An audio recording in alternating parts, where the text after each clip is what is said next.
Hi, welcome to another episode of More Hot Takes. It seems that Tory unity, or at the very least ex-Tory unity, because we are going to be talking about Robert Jenrick, but it seems that ex-Tory unity took a bit of a tea break at the GB News studios yesterday. Robert Jenrick, as I mentioned, and Mark Francois, Gino to his mates, it's his middle name. People didn't know that. There you go. But they had, they reportedly enjoyed, shall we say, a full and frank exchange of views at full volume in a corridor, if you get my drift. It's the kind normally heard on, from rival football fans on the terraces, not so much colleagues or ex-colleagues in the quieter recesses of a broadcaster.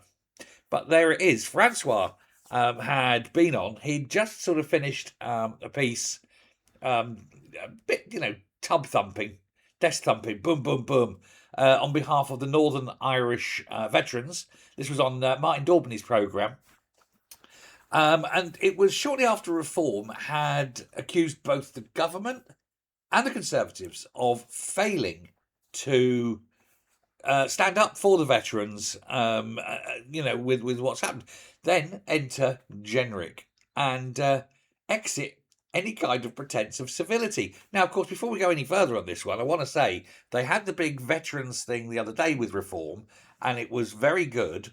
And it seems that the veterans themselves put far more trust in Reform than they do in the Uni Party lot. So there is that. Let's be fair and honest. But Francois said that he confronted Jenrick over past claims that the Conservatives had done nothing for the Northern Irish veterans. And I will actually at this point say, actually they did, because it was Boris who brought a law in saying they couldn't be prosecuted, and it was Starmer who got rid of that law. So to be fair with the Conservatives, they have. Factually, they have, and I'm not going to take that away. Francois himself had, I suppose, helpfully got the assistance of a very high-profile Chelsea pensioner. This was one that was that Jenrick himself was also very keen to publicise. This is a Chelsea pensioner who was a Northern Irish veteran and who's now possibly going to be prosecuted.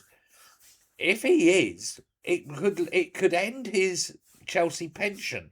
Now, there's a big problem with that, because when a Chelsea pensioner, they basically give up everything to become a Chelsea pensioner. They're cared for in an immensely good way, but they give everything up. If you lose it, you're buggered, to put it bluntly and politely. Accordingly, Francois had made his claims that the Tories had done things and asked, and sort of challenged Jenrick, and Jenrick then had very little to say on the matter. Adding then the further spice that was afterwards when Jenrick went onto the air.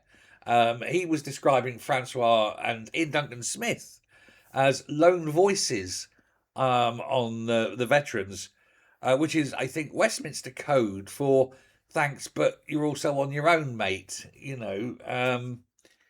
But it was then after that Francois was very, very angry and started. Well, it didn't descend into fisticuffs, but there was some people there thinking it may very well descend into fisticuffs. And I would suggest that if it did, old Gino would be more the ruffian, I think, than Jenrick. Jenrick would be more bluster, but I think if it was anyone handier with their hands, it would be Mark Francois. I wouldn't want to put a bet on it. But, I just get that impression. But it was soon resolved and they were pulled apart and then sent on their way, presumably out through different doors. We'll have to wait and see. But public solidarity, private shoutiness, and Reform are sitting back and enjoying a front row seat as it all collapses for the main parties over the fact that they cannot deny the things that they've done.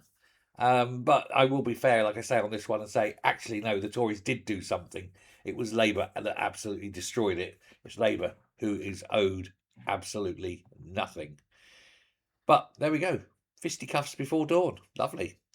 Well, not fisticuffs, but wait and see. Although if Jenrick turns up next week and he's wearing a big pair of glasses, like Macron, makes you wonder if there's a wee black eye under there. Thanks a lot. Bye.